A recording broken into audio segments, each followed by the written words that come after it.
السلام علیکم ورحمۃ اللہ وبرکاتہ۔ ناظرین کرام، آپ دیکھنا شروع کر چکے ہیں حق بات نیوز چینل۔ آج جو خبر آپ کو دی جا رہی ہے یہ بہت اہم ہے اور ان لوگوں کے لیے عبرت بھی ہے جو دین اسلام کو چھوڑ کر دوسرے باطل مذاہب کی طرف بھاگ رہے ہیں۔ وہ دیکھ لے کہ اللہ سبحانہ و تعالی جو ہر چیز کا مالک ہے تو صرف عبادت بھی اسی کے لیے ہونی چاہیے، لیکن اگر اس کے در کو چھوڑ کر کہیں اور بھٹکو گے تو وہ آپ کو دنیا میں بھی اور آخرت میں تو ذلیل کرے گا ہی کرے گا۔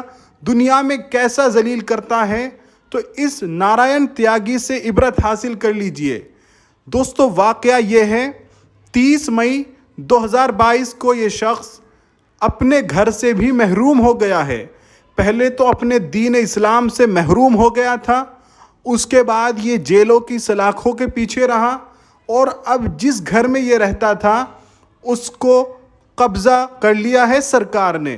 کہا یہ جا رہا ہے کہ وقف کی پراپرٹی پر وہ گھر بنا ہوا تھا، کیونکہ یہ شخص وقف کا چیئرمین رہا ہے اور وقف کے چیئرمین رہتے ہوئے اس نے قوم کے ساتھ غداری کی ہے، وقف کی پراپرٹی کے ساتھ دغا بازی کی ہے اور اس پر اپنا گھر بنا لیا تھا، جس کو سرکار نے چھین لیا ہے۔